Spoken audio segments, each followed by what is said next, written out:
Emma, it's lovely to see your garden and Funny, it's so nice that you're here. and to see your kitchen. I tell you, that is such a reward because obviously one associates you with home life, kitchen, cups of tea, cakes, everything warm and friendly.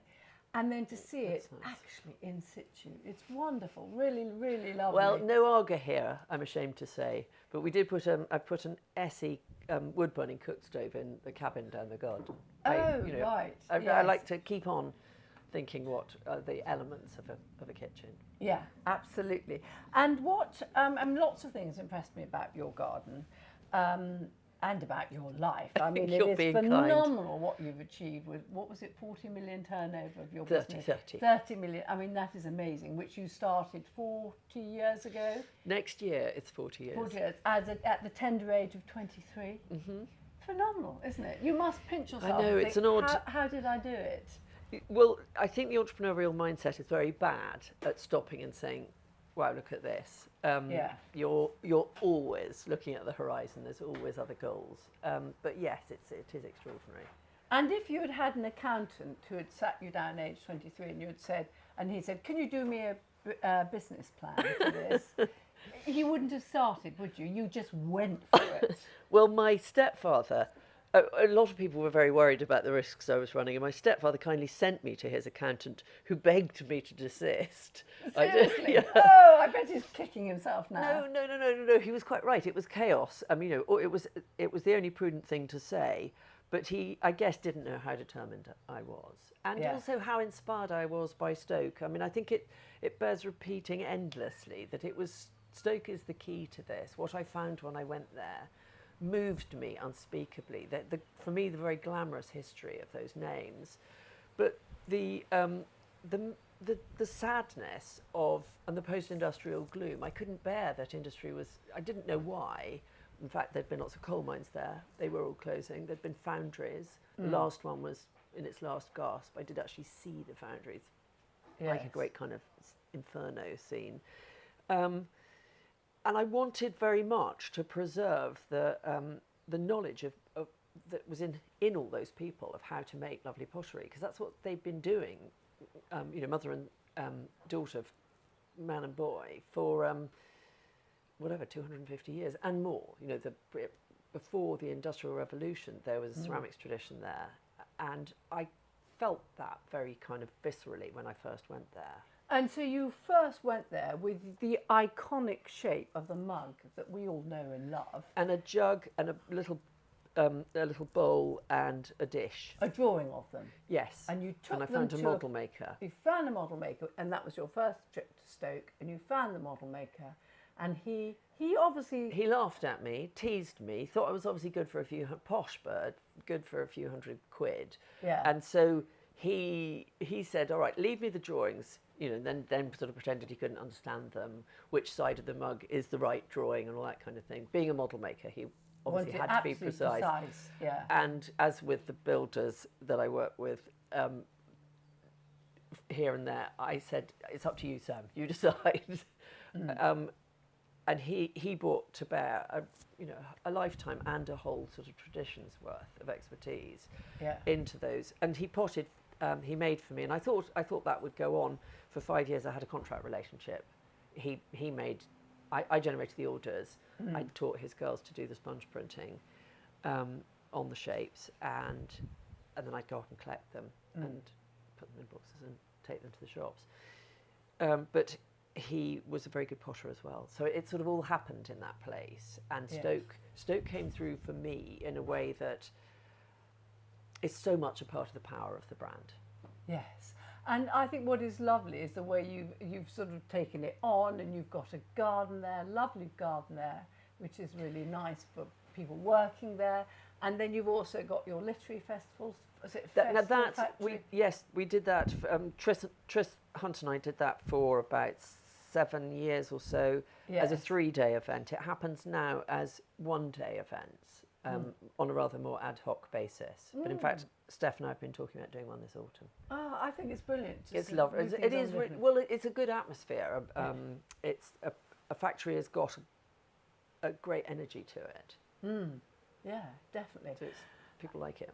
And obviously, working with Matthew, your ex-husband, who did these fabulous illustrations. Lovely illustrations, yes. Inspired by the countryside and everything. And you are very much... Always gardening, always raising chickens and ducks and geese and all that. And it all comes through together very Yes. much, doesn't it? It's a beautiful combination. And you were, you were the figurehead for the Council of Preservation of Rural England. The President. Yes. You obviously really care about the British countryside. God, I really do. And celebrated a lot of it on your iconic pottery. I think that most designers do go back to nature all the time. It is the greatest inspiration. I definitely grew up knowing that William Morris was one of the sort of household gods. Yeah. And those big kind of swaying vegetable designs, the leaves and flowers and vines, I think have always moved me. But you've got to keep going back to the source. Yeah. I always say to the girls in the studio, you're not going to find your inspiration on the high street. It's not at a trade fair. It's definitely in a garden, in a market. You've got to find primary sources. You've got to draw from life. Yeah. And there's lots of things I love about your garden, but first off, I think is this veranda. I love that you love the veranda. They're great places to unplug. You'll note I would never put electric plugs. I want it to be as sort of simple as possible, so that when you're out here, you're less likely to be working. You're more likely to be just reading the papers. As you can see, there's usually a selection of faded old magazines and broken back novels. This is a very, very popular place for, and if the weather's good, people like sleeping out here. Yeah. In a previous iteration, we had, not here, in another house, we had a sofa each end. Right, yeah. Making it a double bedroom. But everybody wants this in the UK now, and other countries, because the weather's so unpredictable. Exactly. I mean, what we've had this summer, you really need this. And if you build the return walls, then you can, I think if it was open and totally open-faced, too windy and wet. It would blow in. I mean, this looks south, and people do worry about the rooms behind being dark. I've never found that that's the issue. And I mean, and as it happens, we're not losing anything. The best bit of the house is east-west facing, and that was what the architect kind of had absolutely sort of focused on. Yeah, and so just for anyone who wants to emulate this, so you've made it about 2.8 meters wide. I pasted out, which gives you room for a table with a bench. And chairs, so you can bench, see. Very important. Bench is good, or a pew because you that get takes more up, people yes. in. Yeah, and it takes up much less room than chairs. Yeah, absolutely. Pulling chairs in and out, you need lots of room. A nice table at the end, and then you've got a window through to the kitchen. The table so that I can, when I'm at the sink, I look through whatever's on there. I found some amaryllis bulbs that are doing their thing again. Very late. I think they were from last year or the year before. Right. They've just been sitting in Right. the shed. Okay. And so whatever, if there's something nice, I put it there to make the washing up nicer. And then you've got the lovely sofa at this end. And so the length of it is about 12 metres. And I think nice, this is... Be generous. Don't make your veranda too small. Yeah. And if in doubt, take a holiday in the American South and look at drive around Charlestown, but all over the South, they understand. Yeah. And then you realise that the whole bit, and they've got lots of different words, that they call them the porch or the stoop. And the idea, and you sit, I haven't got a swing seat. That's what they always put on the stoop. Yeah, you always see those swing seats in them. And I was trying to Why persuade... didn't you have the swing seat? I don't know. I think maybe... Well, not sure I'd put it. But perhaps this should go. Bye-bye, geraniums. Go back outside. We could have a swing seat here. Yeah, I think it's fine without, actually. But I'm just interested to see how you constructed it. So it's very simple construction. You've just got an RSJ running along the front. And it's supported, presumably, by a beam at that end. And then you've got this sort of window panels here. And we reflected the fenestration that we found in the house, which is about 1930. Yeah. So you copied the window design, and so it all unifies through. The fun of that. And then in order to get the span, I see you've just got these tie bars running across, and about 2 metre centres. And the thing such a simple structure. Forgot to do, I wanted them to put a shelf up there for the swallows and martins and swans. I do. You can see they're trying hard to do it there, but it's on the top of. I mean, it's just one little tiny pipe We have them everywhere, but I have to say they're in my garage and they poo all over my car. So in the I car, wish they can't would ins- come and poo Really? all over this. I would be really? so You happy. wouldn't mind? Yes, no. Because we have hundreds of them. Could which you I send do them love. here? Just tell them. Yes. There's I this never woman. use the garage in the There's summer. this woman in because Norfolk. She's longing for you. I'll bring a few for you next time. Yes. Oh, So yeah, I think this is a real hit, and your lovely wide natural boarding underneath it. It's a beautiful construct, and I'm I'm gonna so glad you copy like this on lots of designs. We are working on quite a few now, and we'll go and look at your other one in a minute, which is much smaller than this, but it still gives you a similar ambience. And the very first outdoor room that Matthew and I built, we got Yes. the same builders to knock a hole through a wall in a walled garden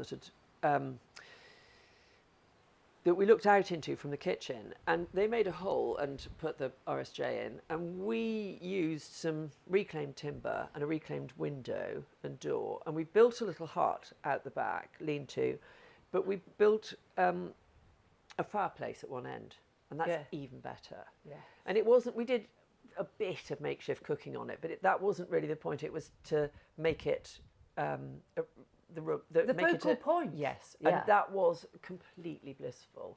Yeah.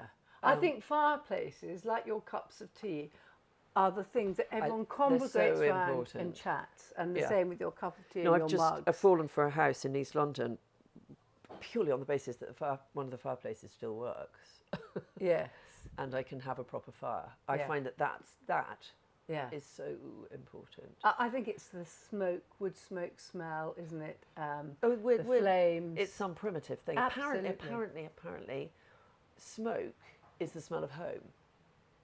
Not Because homemade that's how, bread. if you were if in the ancient Primitive, thousands and yeah. thousands of years ago, that's how you found your way home. Interesting, yeah. Not the warm baking smell of bread. That would have been later. Well, that's much later, yes. Yes. And I read that in the museum in Great Yarmouth, where obviously the smell of smoked fish still hangs over the place, even though the herring fleet has gone. Yeah. But that idea, and that, of course, that's why we love fires. Yeah, They're really nice. important. Yeah. When we have a bonfire, if we're burning stuff at home, and then they cool down, we do it in the field if it's a Yes. big pile, and then all the cows, you see them at night, Come round and and- sheep, they come round and my and God, it's just like, and it's hilarious, and That's they so love it sweet. too. Yes, yes. really nice. Yeah, I mean, exactly. We all want some warmth, don't we? It's a very nice thing. And so I'm looking here at your pelargoniums. You've got lots of pelargoniums all over the place. I'm embarrassed about them with your expertise, but actually this one's doing very nicely, isn't it? I don't know any of their names, Right.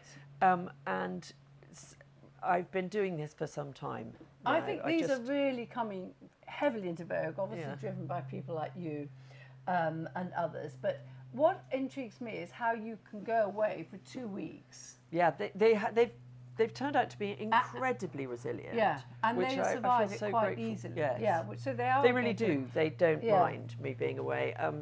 In the winter, they crowd in that table. The dining room table is covered, and those two big bow windows. My bedroom, the spare room, the bathroom. So they're inside. They're yeah, frost-free, 'cause I and haven't- you don't cut them back or anything. I tried. I wondered whether they'd survive there, and they sort of almost did, and then They probably didn't. will survive, but they might, if it was they a really cold looked winter, very, very sad. they'd look sad, and they would take a long time to come back It into really leaf. pushed them. So you yeah. lose them. But a it's bit. funny. When I was in the Himalayas, they had geraniums growing in the garden.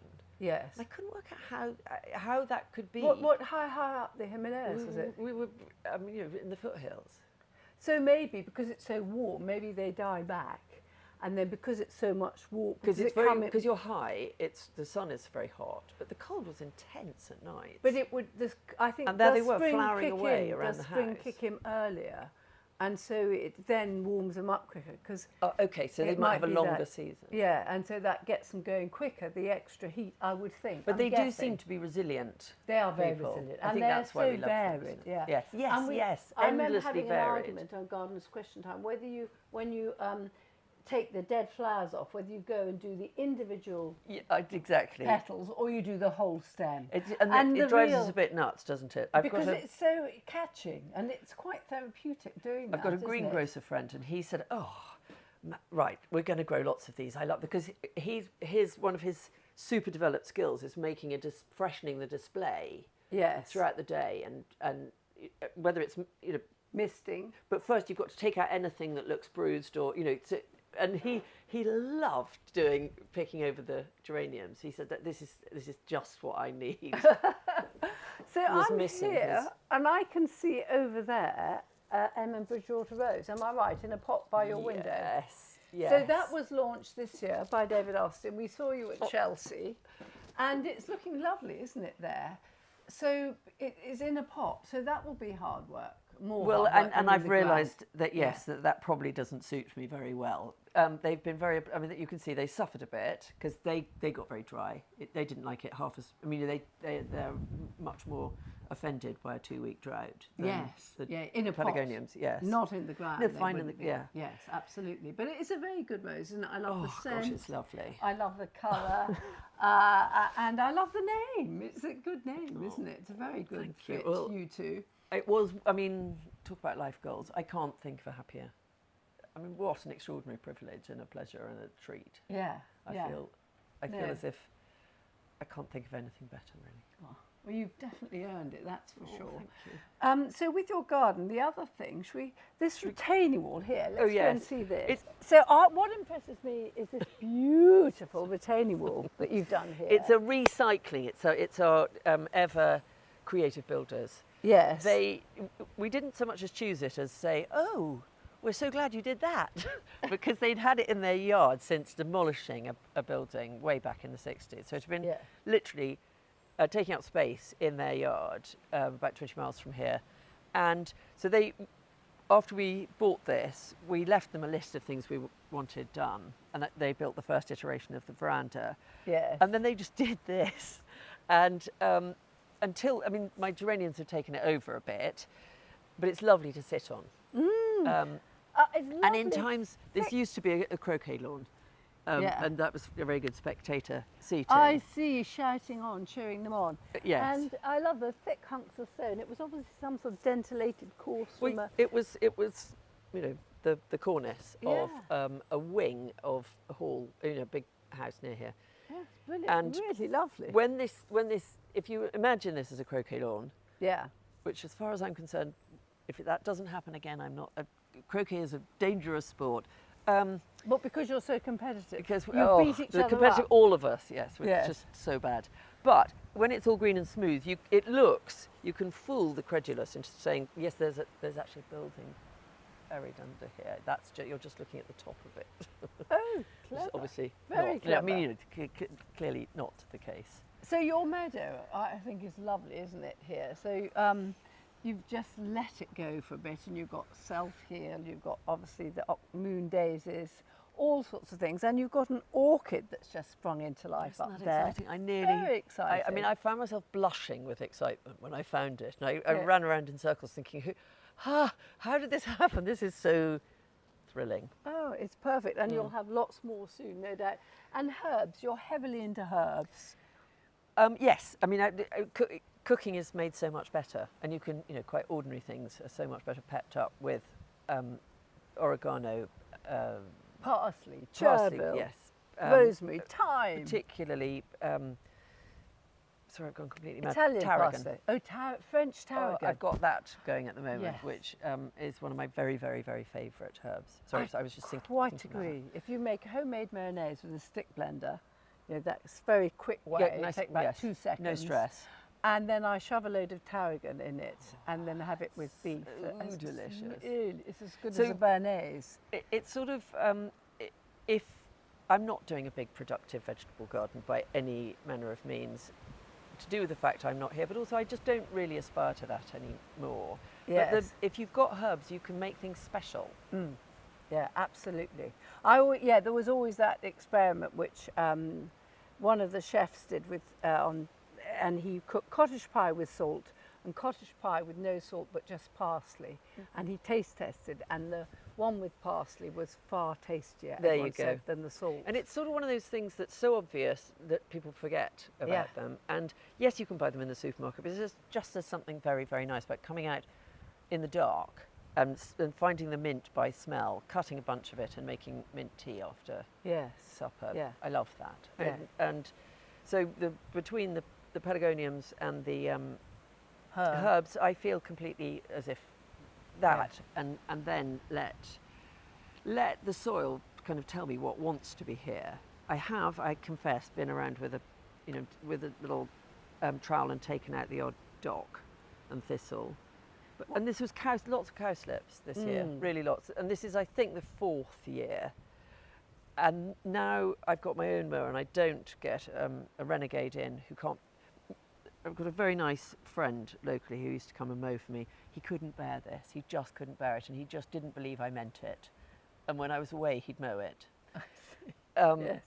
And so I've fought back, and I've got my own mower. Yeah. And I'm experimenting with just the paths I want. Yeah. I love playing with the path. So we've done a serpentine path. Yes. In an area this year. Exactly. And it's just quite fun. You want to because sway you in can a change path. it. This is a tiny bit dreary, but the one that goes down I to love the it. cabin has got a nice kind of And lilt to it. we've done mazes with mowing paths and Yes. parterres with things. So there's so much. You're giving scope. yourself a whole lot of new games, aren't you? Really? It's just yeah. And I, in this very, very, very poor soil, I really genuinely wanted to find out what it remembered. Because just a bit over there, there's Wiverton Downs, which is, they say it's an esker, it's the toe of a glacier. So it's very, very, very sandy and even poorer than this. I think we're just coming down off it here. But I suspect it would be gorse bushes and foxgloves and stuff. This is very, very, it's land that's not, it only grows lots and lots of barley like there is out there. But on it's the side of the probably hedge. grade 3 agricultural land, isn't it? So, I it's think not the this- richest, but I it think they does sold support this it. off. Well, it does, but you do need to pour in the fertilisers. Right. Which for a meadow, they always say, don't Exactly. they? The I think that's poorer why- nutrients, the Yes. more diverse. Otherwise, the grass takes over. But the grass is very thin, isn't it? Isn't it? The flowers Well, are there's a lot dominating. of moss in winter, which I really love. I take it, I come and sort of scrabble it up like Mrs. Tittlemaus and put it on, for my bulbs. No, it makes a huge difference, doesn't it? It makes them look beautiful.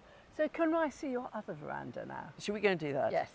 This is your second veranda. My goodness me, how grand. And this is your more modest one. So this, I've measured, is just about 1.5 wide. It's very modest, and the builders magicked a pew. I think they might have nicked it out of the local church. I said I need a pew here, and Roger said, "Oh, no, I don't think I can get you one of them." And he came back on Monday. So no, they said in church on Sunday they got a spare one. But actually, 1.5 for this, you could get a cafe table. You could have your breakfast exactly. out The idea. here, I said if here, I had a yeah, very narrow little pew, and there is that the table's here somewhere. yeah. It was.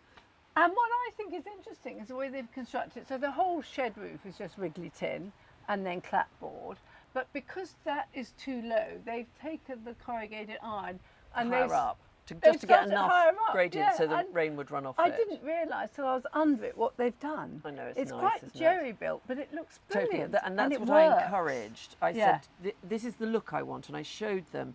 I didn't give them the full treatment, but for a sceptical boyfriend, I made a mood board of Yeah. verandas to try and persuade him why he should put one on the front of his Cornish farmhouse. Gosh. And How long ago was this? quite a couple of years ago. Yes. And I don't, he's not my boyfriend anymore, and I don't think he's probably built a veranda. But I had great fun putting together a whole lot of images. And this was one of the pictures, but when I was thinking about this, I was thinking about those really marvellous sort of drunken looking, falling down cabins in the woods in the hollers in Kentucky. Right. Or yeah. And in America we saw all kinds. So I showed Tim, sort of the full grand classical Charleston double porch look, or Yes. or a very sort of something rattan furniture and something very relaxed. But so you can see I like both. I think there's always it's always a good thing to have a veranda, a bit of outdoors indoor halfway house. So that when Michael and Sophia were holed up here in isolation, and his girlfriend, yes, they even had a washing line. yes, And they put on, there was a COVID isolation here as well, and they They put on a puppet show in the window here for my birthday. We stood in what wasn't quite such an overgrown place. It's just, it's useful to have, I suppose as my children get older, they quite like being here and being a bit independent. Very much important for both. It's really nice. Yeah. And the other thing that you've taken this little shed, you've transformed it, is your lookout point that Yes, you cleverly the created Widow's at the Walk. back. The Widow's Walk. Show me your Widow's Walk again. I think this is absolute genius space. I don't get why you call it the Widow's Walk though. Nantucket, the whalers' wives, Yes. would have a walk, sort of similarly, a sort of high perch, Yeah. so that they could come up here and look out to sea, watch for the boats coming home, Oh, I see. If their and hope husband's they gonna weren't a widow. I see. You know, So if the boat I came back, Yeah. they weren't a widow. And I can see the sea. And it just gives me a beautifully lovely here. sea view. You do get them from some of the windows of the house. Yeah. But there's also just something about elevation Oh, that yeah. I'm very, very Yeah. excited by, like the mound at Bampton. Bampton. I Yeah. feel there's a real bonus. And if you garden, if you get up so you can look down on what you do, there's some real satisfaction. It turns your endeavours into a sort of child's farm or something. There's some very nice That view of elevation. godlike thing I of think is getting really- above your garden. Yeah, absolutely. So I Especially in a just flat like this- landscape. Flat landscape. Exactly. To have that. Exactly. Thames Basin or Norfolk. Yeah. Elevation's a good thing. So, and you've done this so simply. So you've done it with basically you found the reclaimed staircase. I did. The builders did it all. Yeah. They like having a client who doesn't have any particular restrictions. I Yeah. think when I'd like a cheap and quite roughy, tufty looking solution. They were And then, good. and then they've got old scaffold poles and new, and they bolted it together, and obviously And made a seat. Obviously, there's Very no good place for a load cup of on tea. the building at all. It's all on this, isn't it? On the Yeah, scaffold. absolutely. So it is something that if you're a half decent builder, you could knock up really. It's just Absolutely. finding the right space. And these came from a junkyard, and the guy delivered it Yeah. with a cherry picker over the hedge, which wasn't quite so rampant at the time, and dropped it in, and then they built the concrete platform at the base Yeah. and secured it under, and gave it some. Actually, it's its old legs it's standing on. No, I think it's really good. It's a lovely place to come up to. Anyway, thank you very much for showing us your garden. You're very and welcome. seeing all your wonderful pottery and fabrics and everything in your house. Oh. It's really lovely just to see how you have made your crockery in your home and everything. It's Oh, thank a you. privilege. Thank you.